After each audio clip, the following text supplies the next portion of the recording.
उद्या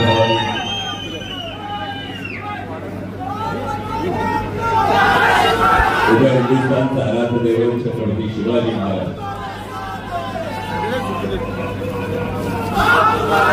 आणि छत्रपती शिवाजी महाराजांनी या महाराष्ट्राच्या मातीच्या माणसाला जगावं कसं हे शिकवल्यानंतर याच मातीच्या माणसाला शेवटच्या श्वासापर्यंत लढावं कसं हे शिकवणारे छत्रपती संभाजी महाराजांच्या पवित्र स्मृतीला अभिवादन करतो।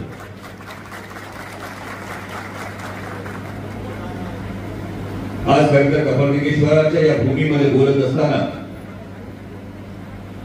या उद्धवची तेवढीच ओळख ही सत्यशोधक चळवळीचं एक प्रमुख केंद्र महात्मा ज्योतिराव फुलेंच्या सत्यशोधक चळवळीचे एक प्रमुख केंद्र म्हणून आहे आणि महात्मा फुलेंनी ज्या मुलींसाठीच्या शाळा काढल्या त्यातली 4थी शाळा या आपल्या उद्योगमध्ये काढली होती आणि इतकं मोठं योगदान म्हणजे भाऊ डोंगरे पाटणांसारख्या सहकार्याने ही सत्यशोधक चळवळ आपल्या खांद्यावर घेऊन पुढे नेण्याचं काम केलं। त्या भूमीत बोलताना आज खरं तर वेळेची मर्यादा आहे कारण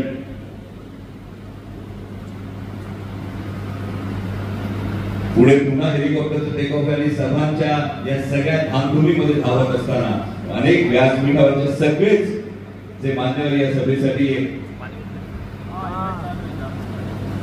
वडीलकीच्या नात्यानं काळजी म्हणून त्याने आवर्जून ही सभा घ्यायला सांगितली। आदरणीय शरदचंद्रजी पवार साहेब, मान्य अशोक बापू पवार, माजी आमदार रामशेठजी गांडगे, सुरुवातीला जो तुम्ही ते स्वागत केल्याच्या घोषणा दिल्या आणि म्हणून तुमच्या समोर नतमस्तक एकाच करण्यासाठी फार जास्त वेळ खरं तर आज बोलणार नाही। आपल्याच घरात वेगळं काय बोलायचं आणि जी सुरुवात केली त्या सुरुवातीनेच तुम्ही दाखवून दिले की नेमकं वातावरण काय, तालुक्याचं ठरलंय, शिवजन्मभूमीचं ठरलंय, स्वाभिमान जपायचा आहे आणि तुतारीचं बटन दाबायचं। कारण सगळीकडे फिरताना ही गोष्ट प्राधान्याने जाणवते, प्रकर्षाने जाणवते। मला परवा कुणीतरी विचारलं, अरे तुझी निवडणूक आहे आणि तू बाहेर प्रचाराला कसा जाणार? आणि तेव्हा सहज विचार केला, ही निवडणूक माझी कुठे राहिली? ही निवडणूक मायबाप जनतेने हाती घेतली आणि या मायबाप जनतेने प्रत्येकाने